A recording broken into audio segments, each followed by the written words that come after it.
أعوذ بالله من الشيطان الرجيم. بسم الله الرحمن الرحيم.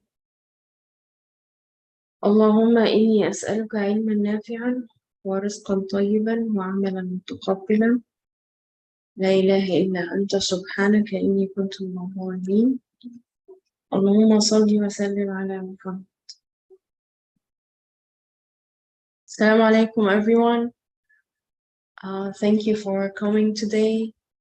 We're continuing our discussion on the 20th word. We just started this word last week, and it's very interesting as it's discussing certain verses in the Quran that narrate prophetic stories, and the author is trying to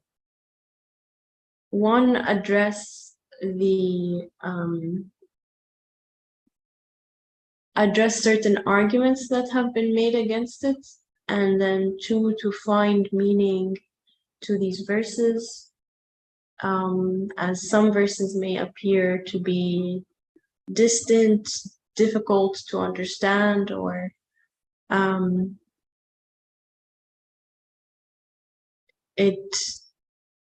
very uneasy to relate to.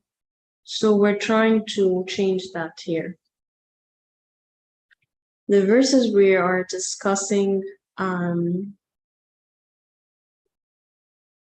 a lot there's three words, sorry. The verses we're going to discuss are: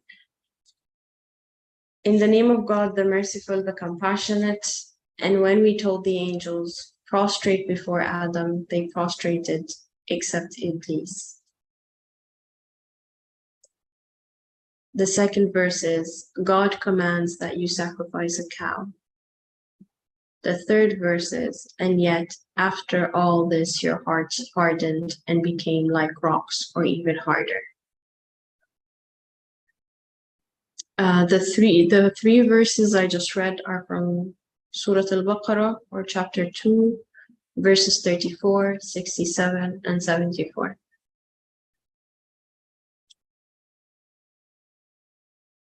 Okay.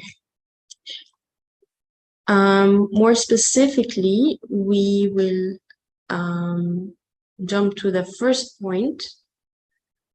So far, the author is trying to show how the verses reflect universal principles and general laws.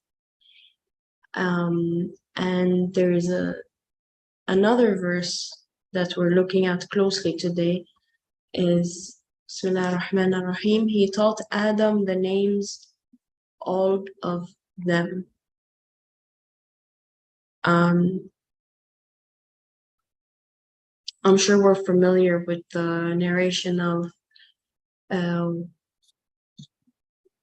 the conversation between the angels and God, and why is Adam created, and then finally one of the things, or one of the responses, were that he taught Adam all the names. Okay. I will start reading from the text.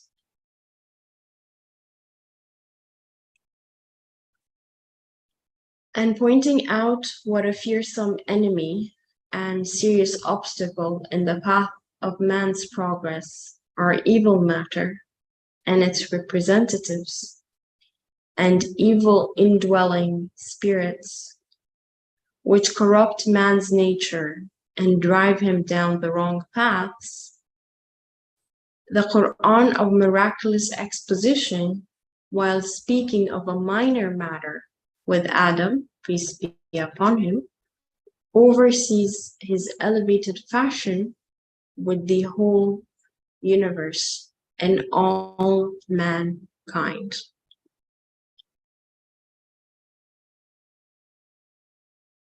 Okay, I'll read it one more time. And pointing out what a fearsome enemy and serious obstacle in the path of man's progress are evil matter, and its representatives and evil indwelling spirits which corrupt man's nature and drive him down wrong paths. The Quran of miraculous exposition, while speaking of a minor matter with Adam, peace be upon him, converses in elevated fashion with the whole universe and all mankind.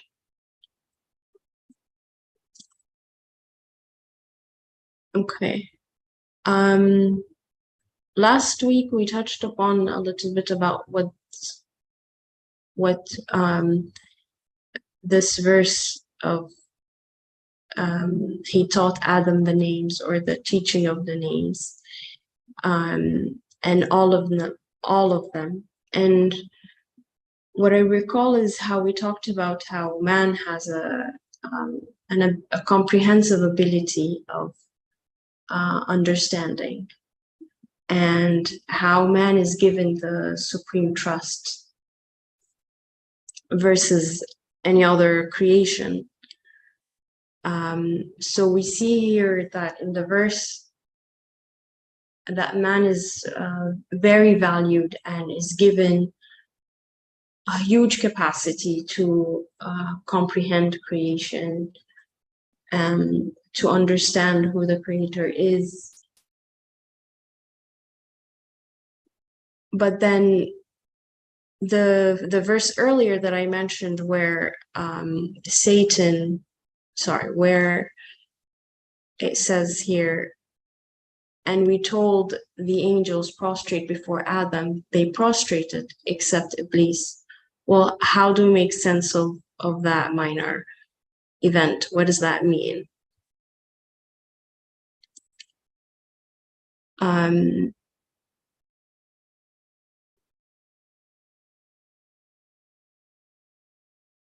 Yeah, I'm stopping here. What does that mean? And I guess I'll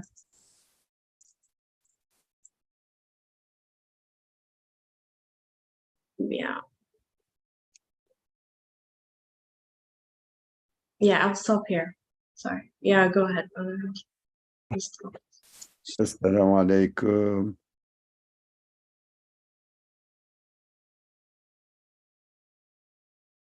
This subject needs to be studied a bit carefully.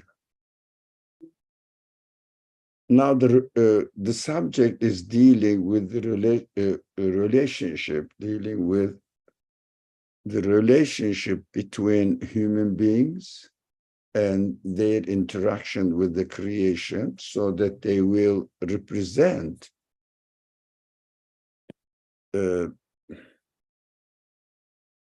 what they deduce from the universe and return it to God, because human beings are given the tools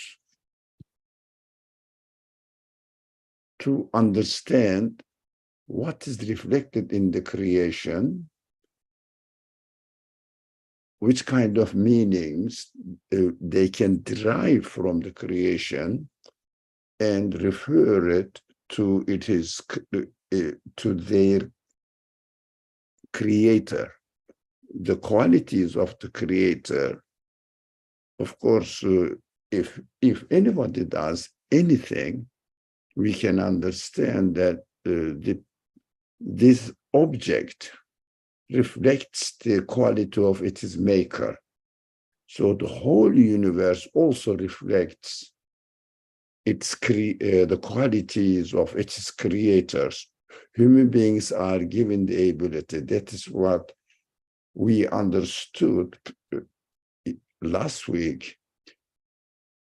Human spirit is qualified to do this job, to perform this job. Because human beings are given two options, free will, and with free will, we can choose always between two options. That is what we practically practice in our life. and we are aware of it. We are choosing. And also, although this point is important, although the creation is perfect in order to fulfill its purpose, human creation is perfect in order to fulfill its purpose of existence as well. But we know human beings can utilize this perfection of the creation, may distort it.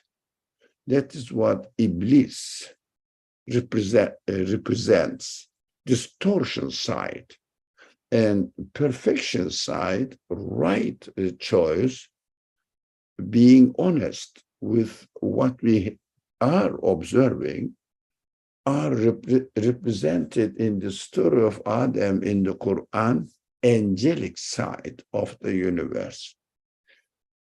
Now, as far as the creation is concerned, everything is perfect in order to accomplish its mission. So human beings will reject the wrong option. So by rejecting wrong option, they will be able to acknowledge the right option, making distinction between right and wrong. So right option will become obvious for human beings, and they will confirm it.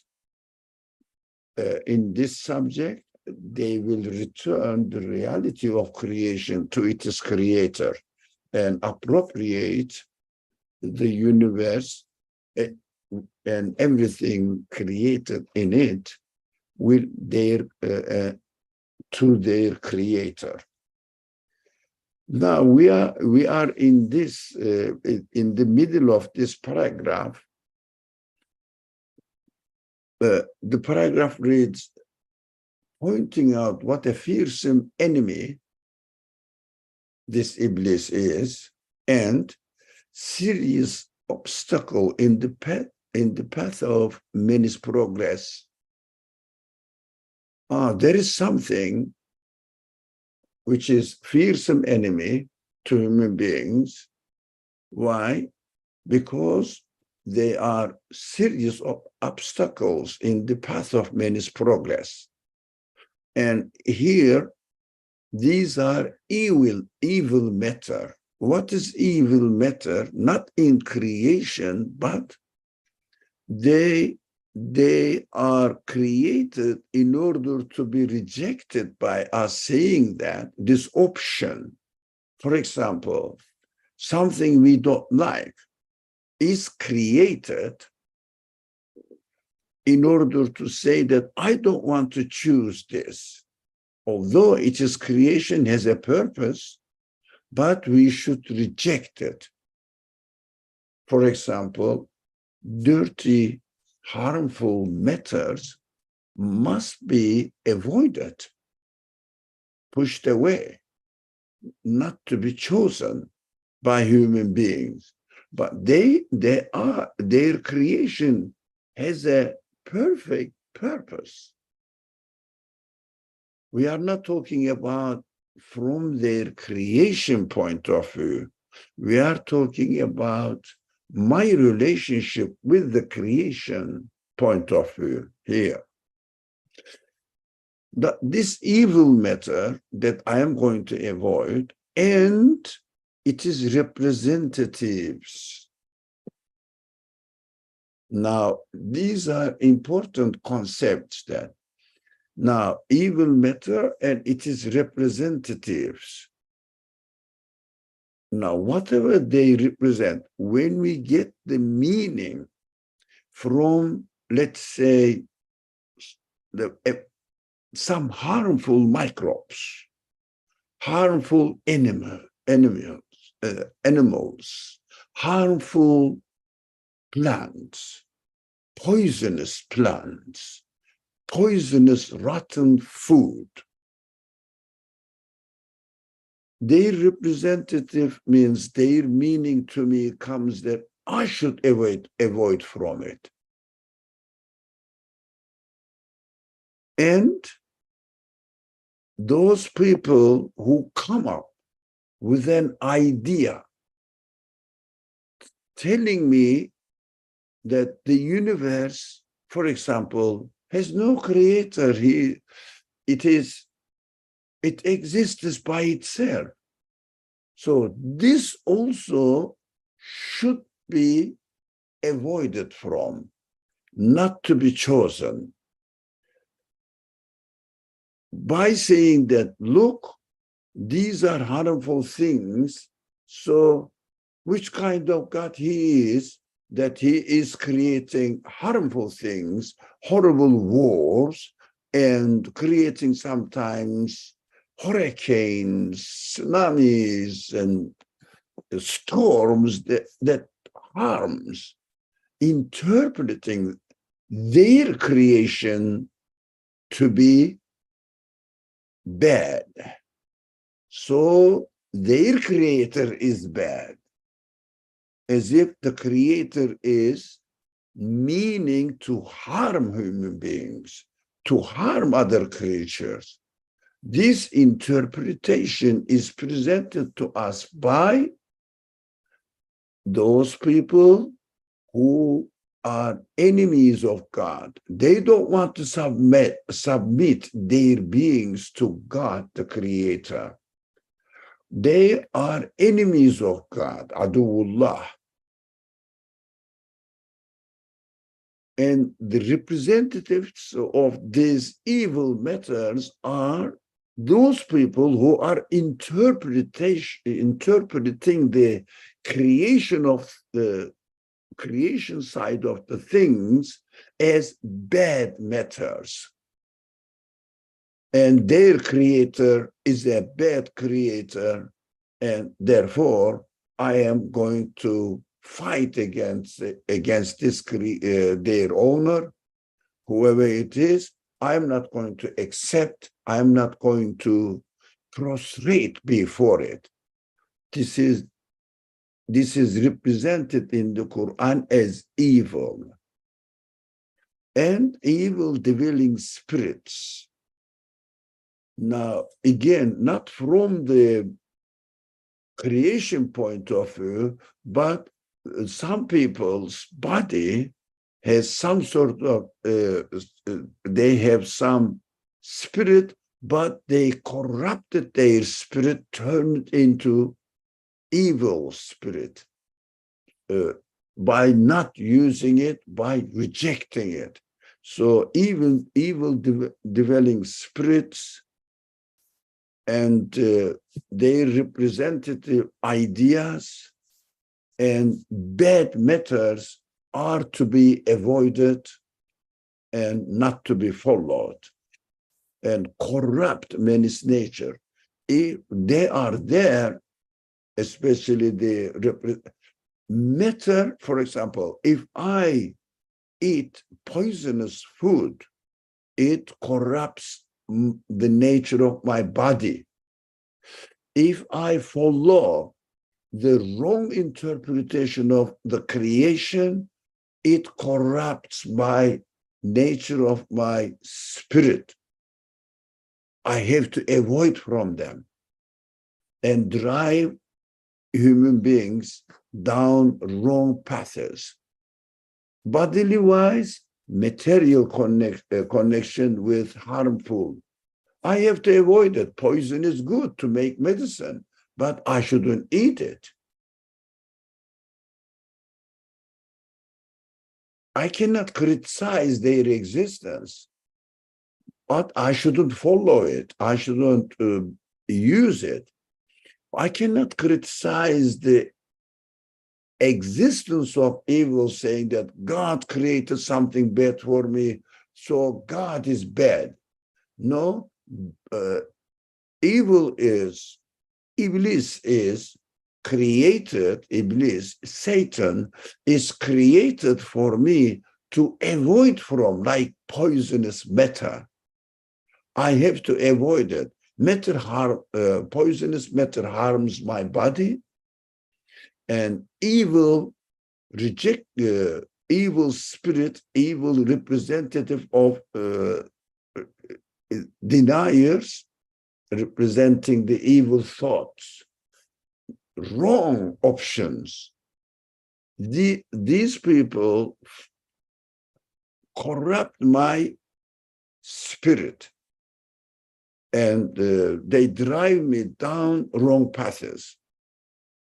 So the Quran, while speaking of minor matter with Adam, I mean, representative, this is the scenario presented to us.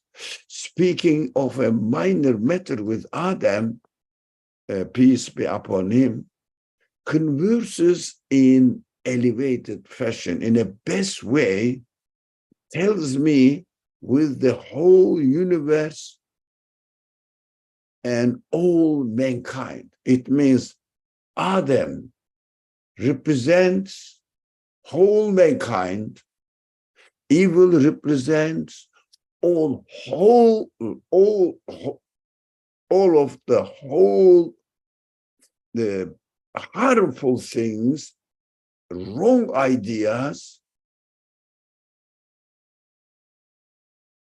So I have to universalize this message of one single event, which took place, represented to us in a way that it took place between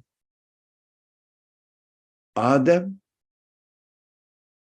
Iblis, and angels. So we can see that Adam is me, angel is my right understanding of creation, and following the communicating or benefiting from the useful matter, and on the other side, Iblis represents harmful matters, so that I will avoid from them. I shouldn't use them, although their creation has other purposes, not my physical usage of it, but other purposes. So this represents Iblis side, and what I benefit from matter, which are useful for my body, and benefit from right interpretation, understanding of the meaning I derive from existence of every single being in the universe.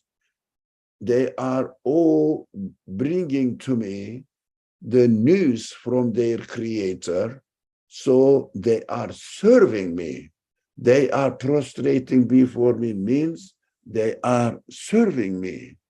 They are helping me understand what the reality of my existence and of the existence of the universe.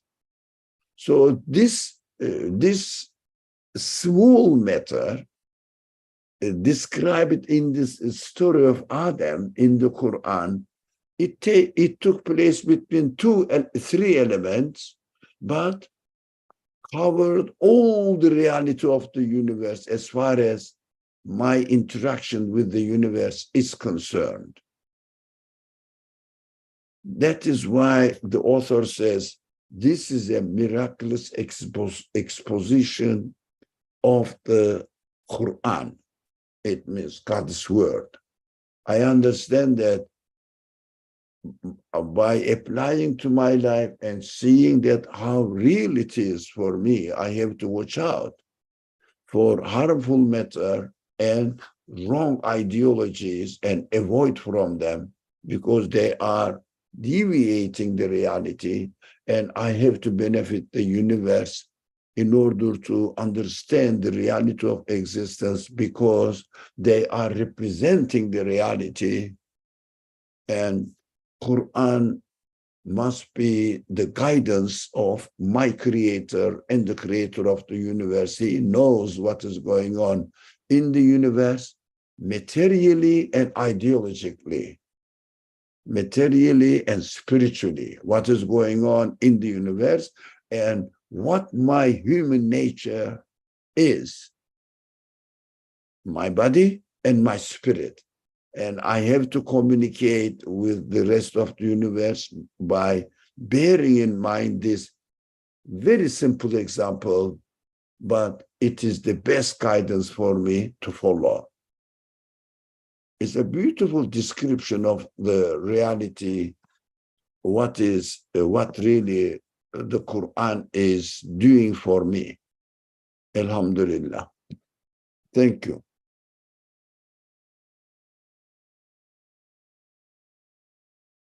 Thank you very much. That cleared a lot of questions I had. Thank you. I wanted to share that in a different discussion, when we talked about this verse, we called the Iblis as equal to the material way of thinking. I guess it's very similar, but just because Iblis's argument was, no, I can't, prostrate to someone who's made out of clay. So like we called it like the Iblis-based perspective is to see only the material part of things without seeing any meaning in it. And then the angelic perspective or the angelic side of things is what is the meaning-based perspective. Yeah.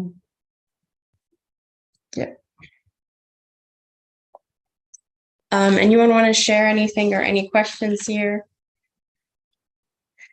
Okay, we can move on to the second point.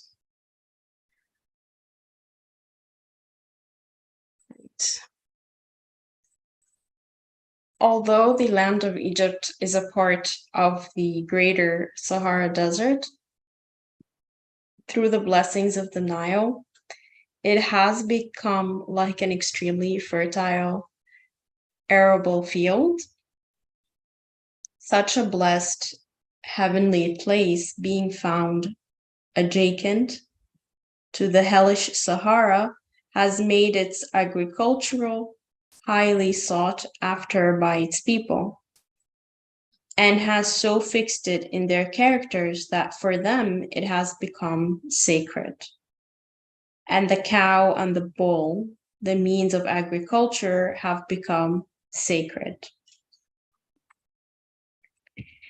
And even objects of worship. The people of Egypt of that time considered the cow and bull to be so holy they worshipped them. Thus, it is understood from the question of the cows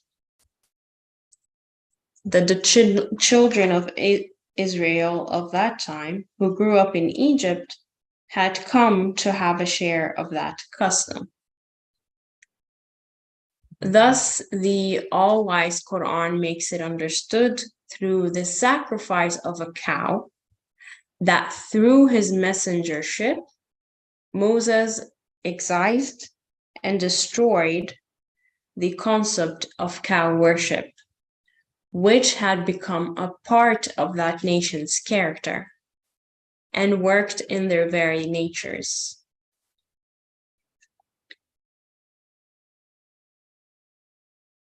I guess I can pause here.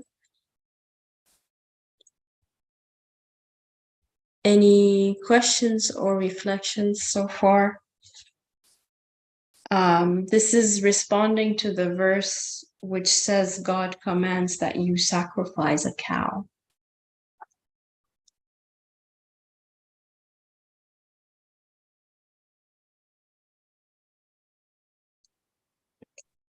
Not many of us are farmers here, as it said. So what in the society, what do we live by? Our jobs, our businesses that we do have become our objects of worship in some sense, if we don't really work. think about them. How much time do we spend in our jobs? And it's really sought after, that people value by what your career is, what your distinctions are. Everything that is just artificial and man-made has become the objects of worship in one way. And that's why we really definitely, as it applies to me now, this verse also, I have to sacrifice whatever the objects that I see and value in this world.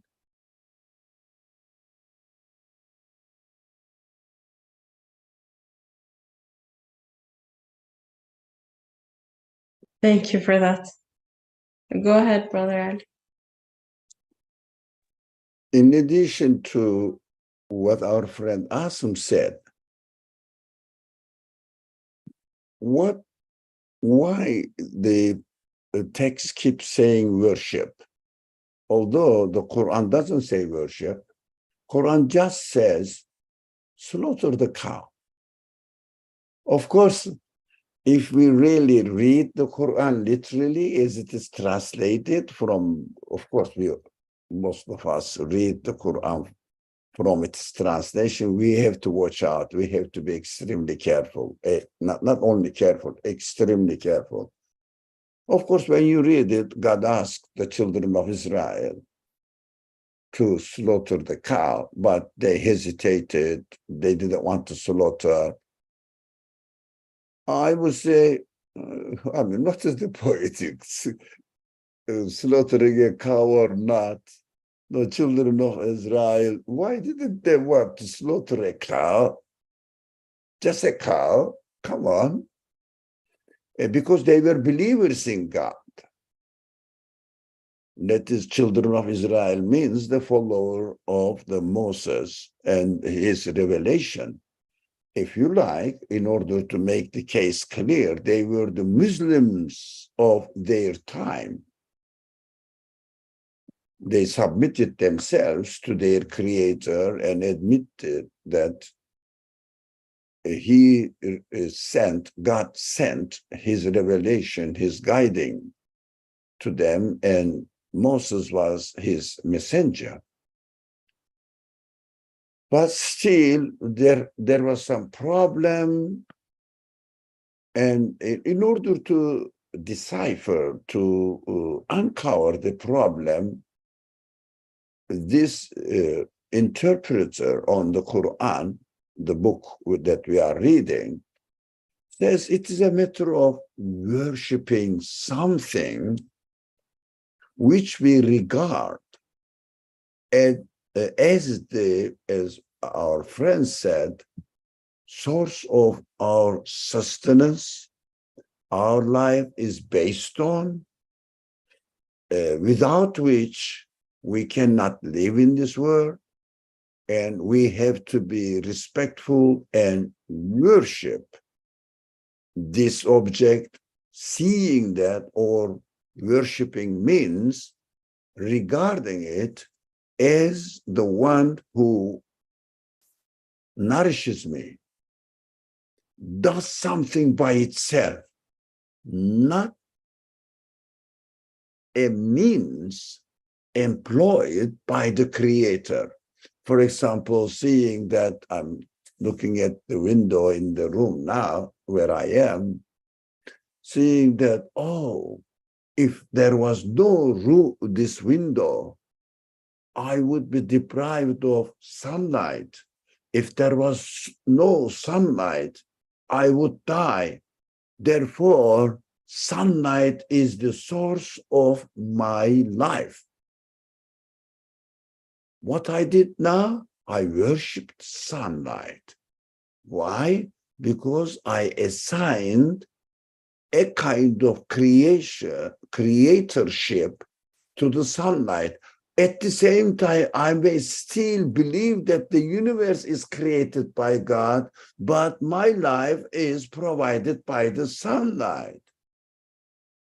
So this is called in the Quran shirk, which means there must be a creator of this universe. I am sure of it, but my life is coming from, provided by the sun. So as I have this idea, that means I am worshiping sunlight in a partial way, but still as to be the source of my life.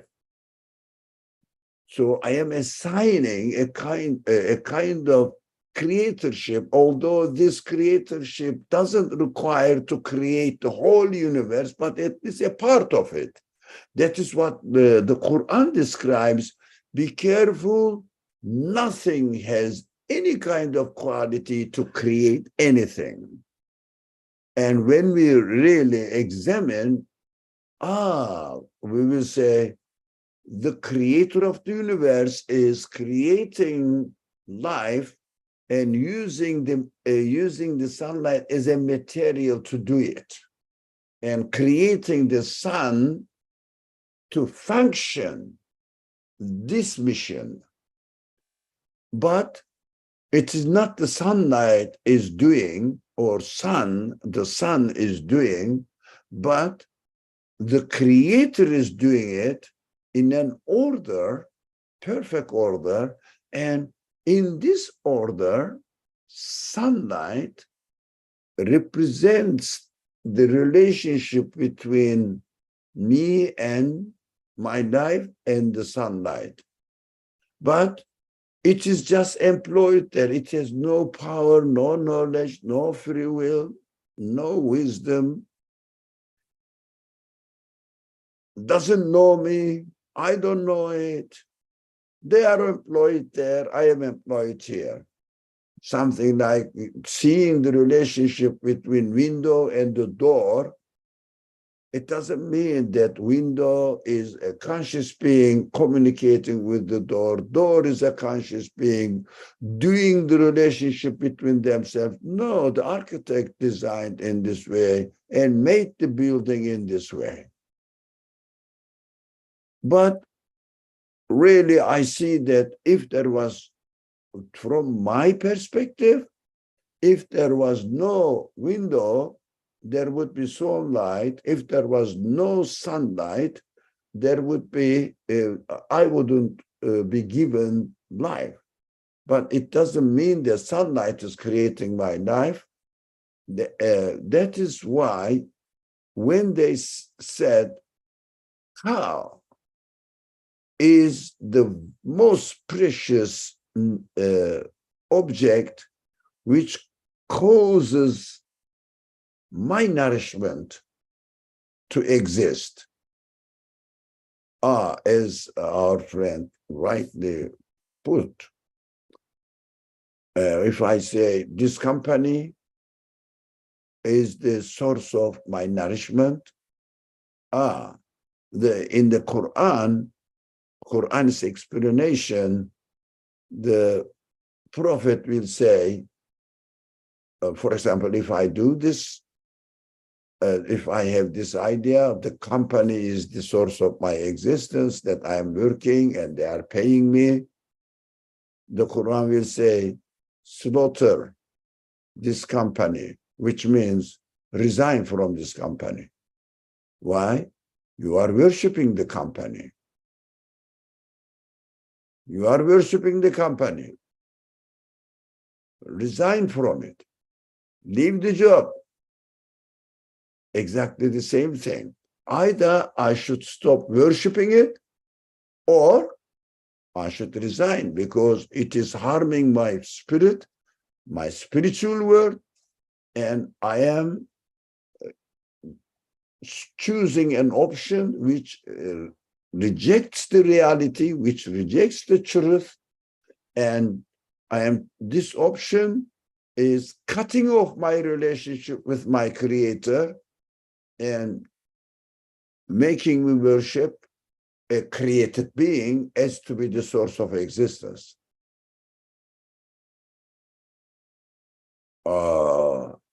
The Quran is telling not only slaughter the cow, but to speak to every one of us who might have another cow, representative of cow in my life.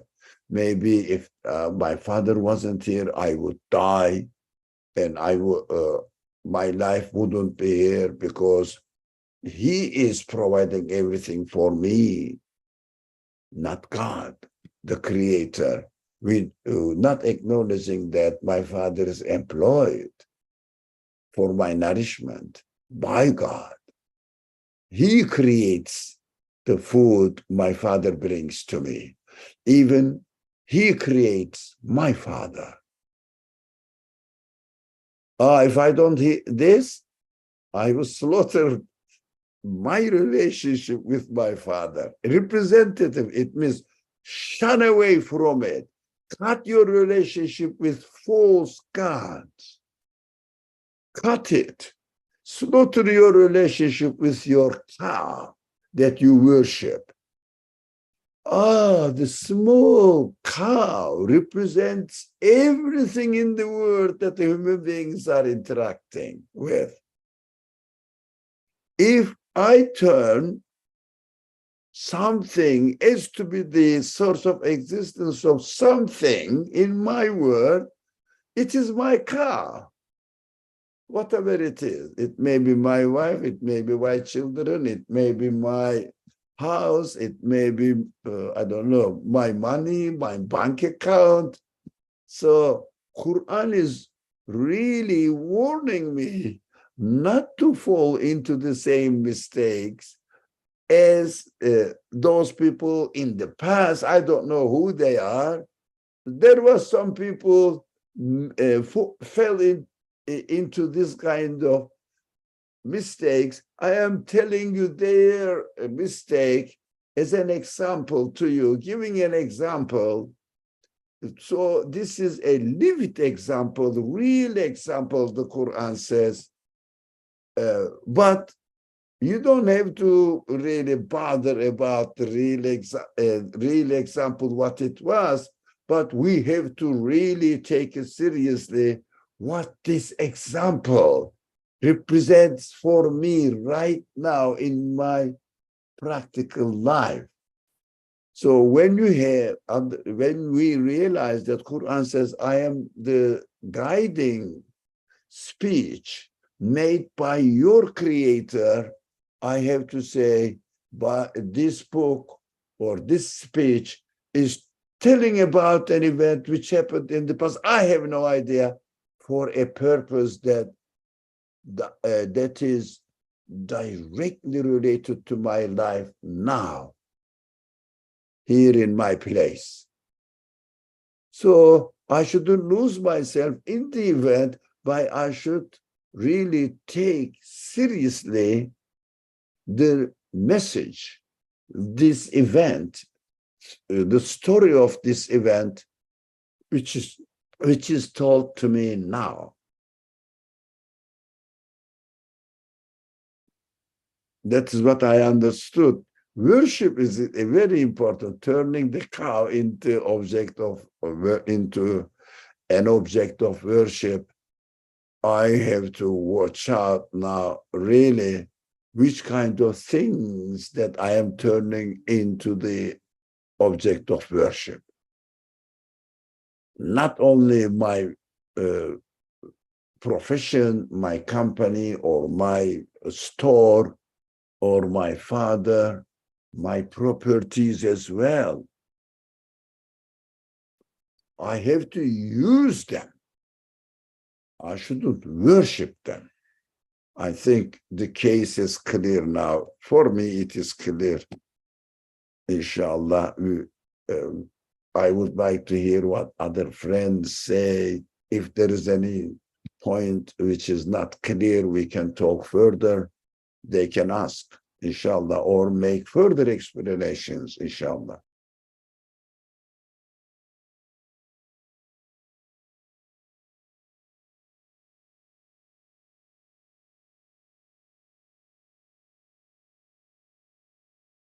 Thank you.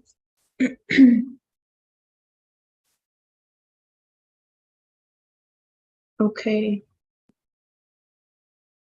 Thus, through this minor incident, it expounds with an elevated miraculousness a universal principle, which is essential instruction and wisdom for everyone at all times. Making an analogy with this, you may understand that certain minor incidents in the Quran are mentioned in the form of historical events are the tips of universal principles. Even in Lama'at, I'm not sure how to pronounce it, in the section of the miraculousness of the Quran, taking the 7 sentences of the story of Moses, which is mentioned and repeated in many surahs, we have explained how each part of those particular sentences comprises an important universal principle. If you wish, you may refer to that treatise.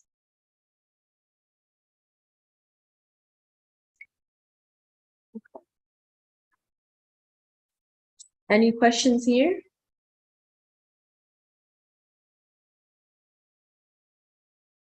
Okay. We can move on to the third point, which is a new verse. Bismillah ar-Rahman ar-Rahim. And yet, after all this, your hearts hardened and became like rocks, or even harder. For behold, there are rocks from which streams gush forth, and behold, there are some from which, when they are cleft, water issues, and there are some that fall down for awe of God. And God is not unmindful of what you do. Surah Al-Baqarah, verse 74. While reading the above verse, the whisperer said, "What meaning is there in discussing and explaining, as though they were the most important and significant of matters, certain natural states of rocks, which are commonplace and everyone knows about? How is it fitting, and what is the need, and what need is there?"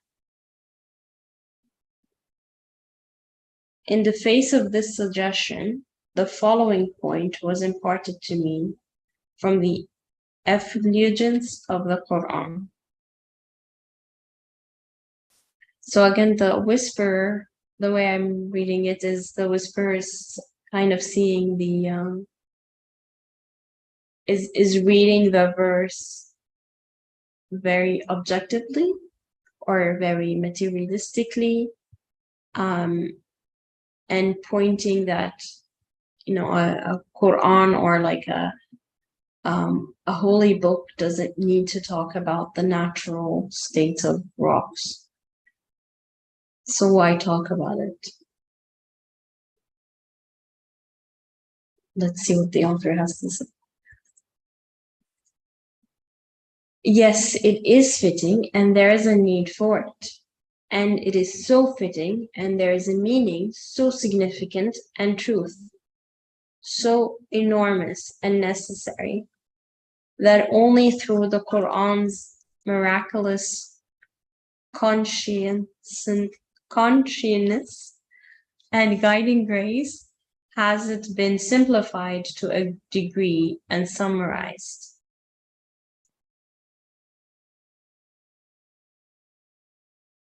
Yes, I don't know how to pronounce that word, I'm sorry. Conciseness. Conciseness, okay, thank you for that. Conciseness, one foundation of the Quran's miraculousness and guiding grace and fitting instruction, which are one light of its guidance, require that in the face of ordinary people, who form the majority of those whom the Quran addresses, universal truths and profound and general principles are shown in familiar and particular forms. And that due to their simple minds, only the tips of vast truths are shown, and in a simple form, and moreover that the divine disposals, which are wondrous and extraordinary, beneath the veil of the commonplace and under the earth, are shown briefly.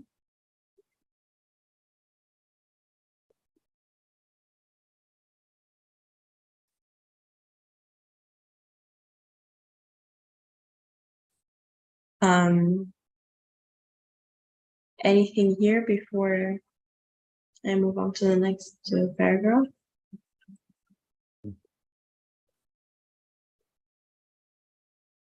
We have just talking about this nature of the stories of the prophets mentioned in the Quran. So we applied it to Adam, we applied it to the story of children of Israel's cow.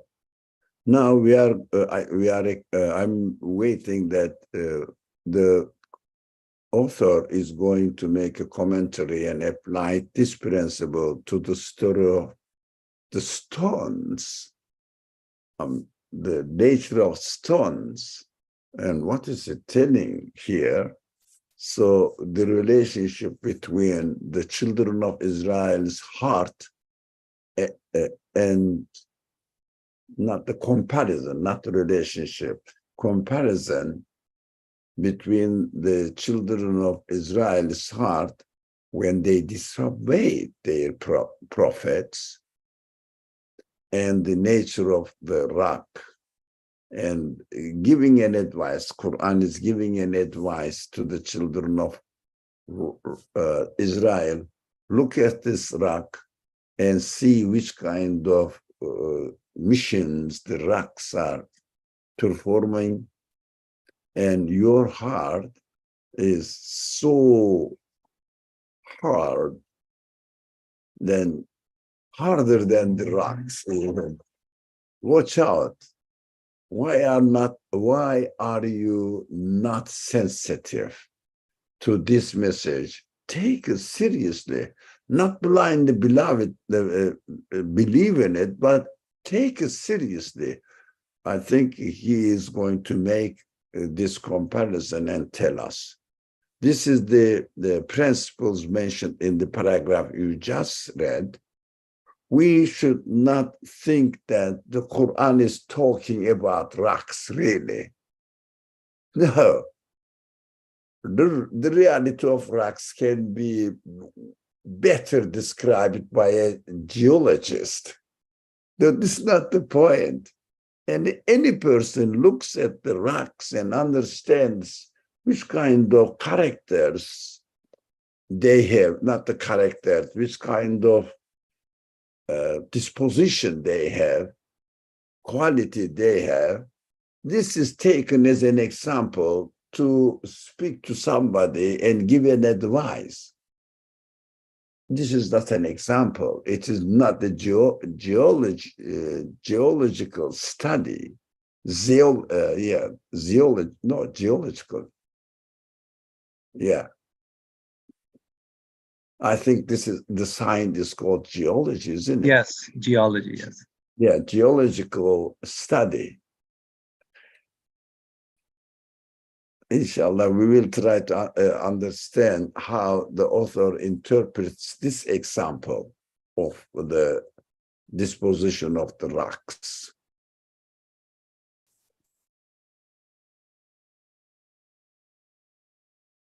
Thank you. O children of Israel and sons of Adam, what has happened to you that your hearts have become harder and more lifeless than stone? What has happened to you that your hearts have become harder and more lifeless than stone?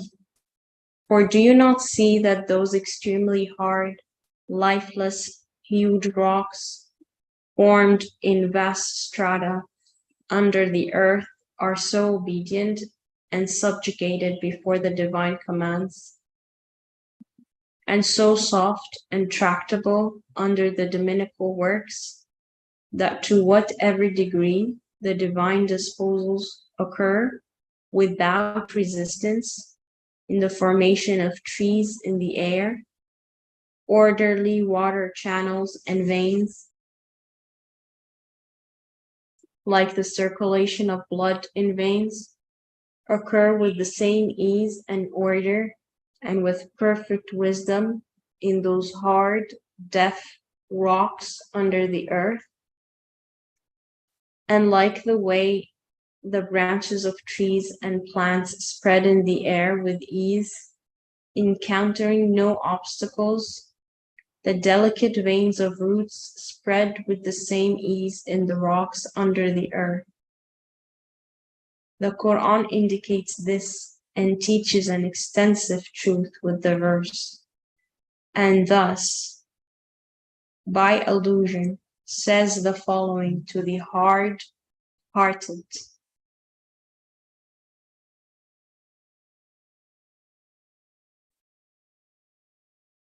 Anything here before we read? What does it say?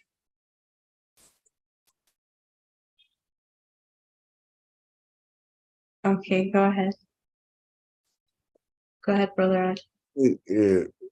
Why Quran gives this example looks like very simple. Yes, examples are very simple. And, very, as the text says, the paragraph about the one paragraph before this one. Yeah. Now, this one, and in the middle, almost in the middle, general principles are shown,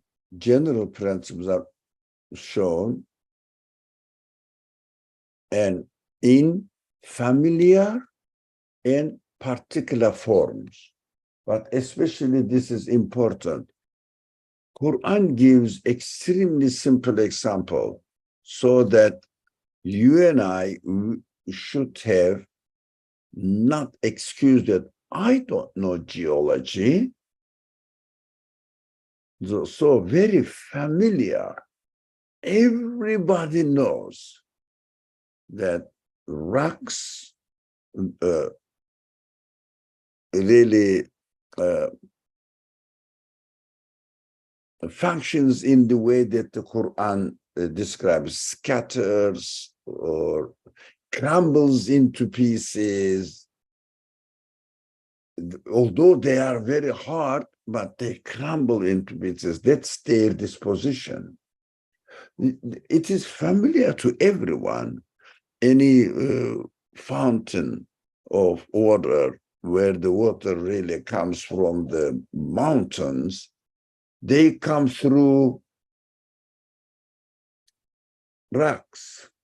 And sometimes we see the plants grow on rocks, with the cracks in the rocks. So let the plant go through and grow there. That is what we see, we observe. Of course, rocks are created with this nature.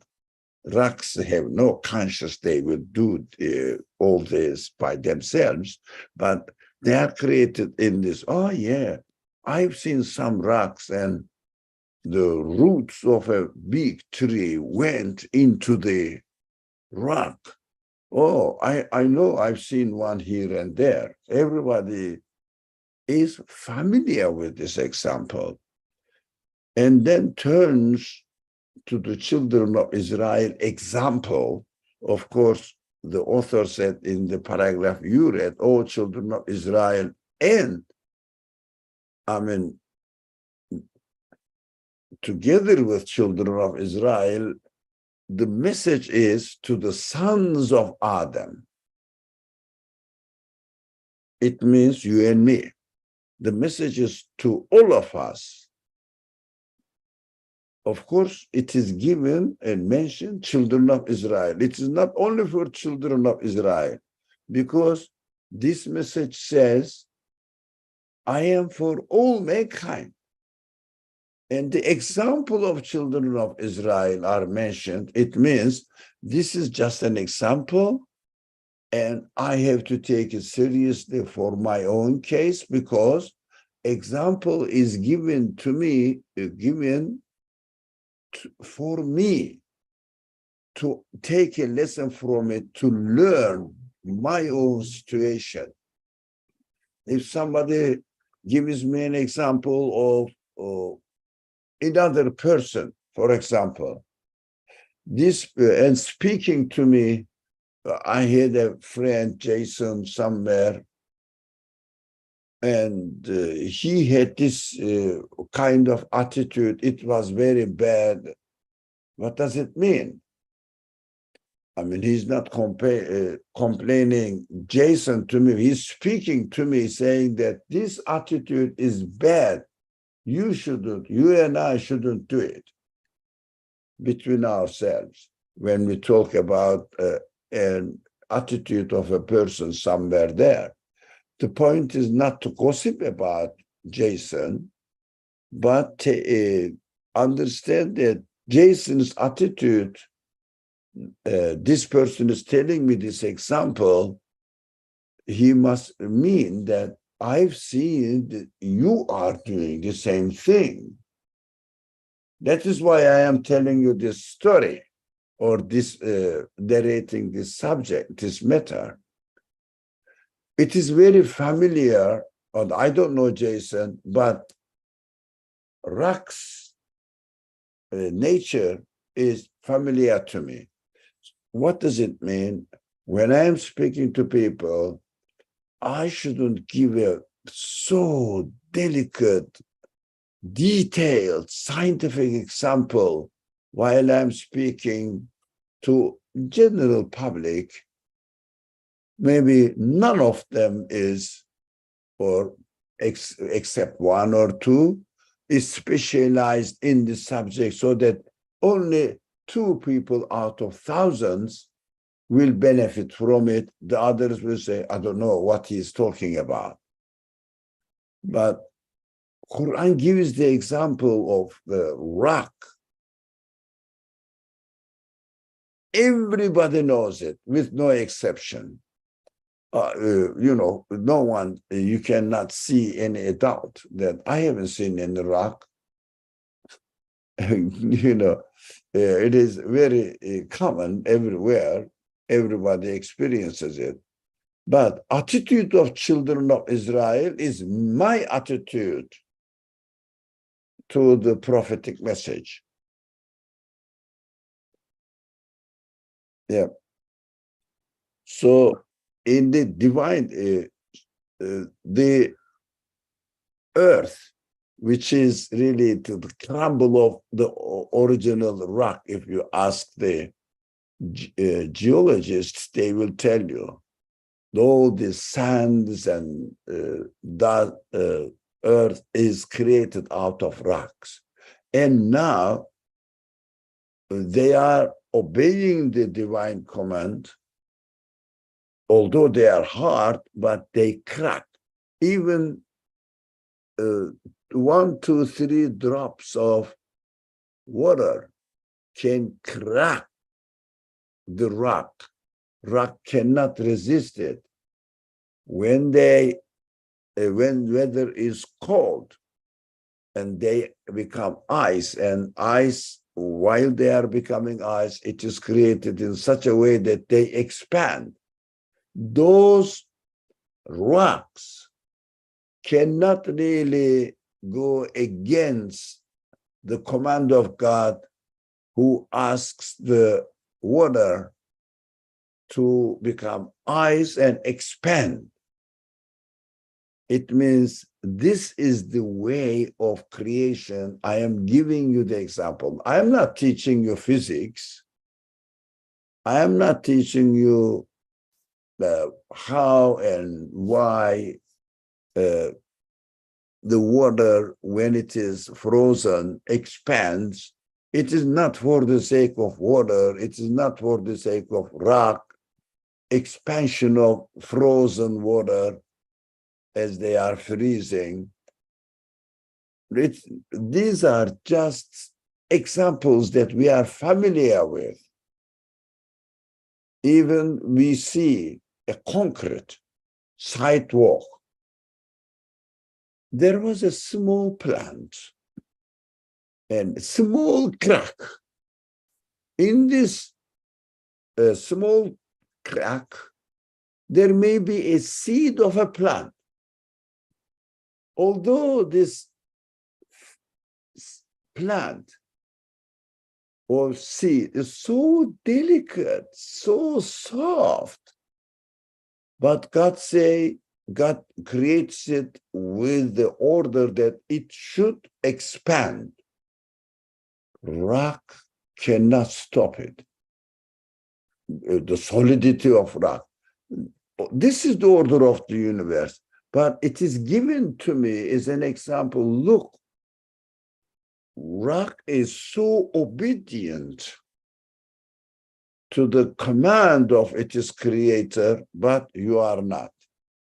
Here in the second paragraph, O children of Israel and sons of Adam, in this paragraph, it says, before the divine command, they are subjugated before the divine command, and so soft and tractable under the dominical work. So it means God's command, that to whatever degree in divine disposals occur without resistance in the form of trees, in the formation of trees in the air.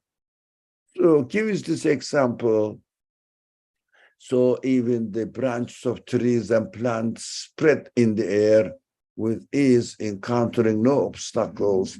Delicate veins of roots at the bottom, towards the bottom of the paragraph, it said the delicate veins of roots spread with the same ease in the rocks under the earth. So we all know that. This is example familiar, which is familiar to every human being, and says your heart is harder than this rock because your heart hears the command of God, message of God, and doesn't shake or doesn't crumble. It means doesn't submit to the message. Although message makes sense, although message really takes place demonstrating the absoluteness of its creator, but your spirit acknowledges it, but you don't really choose to submit yourself to this to the command of your Lord. I'm trying to convince people that they shouldn't be that obstinate people in rejecting the message that God sends to them, making or looking for any excuse to deny it, to turn their back to it. Just example to make an advice, to humankind.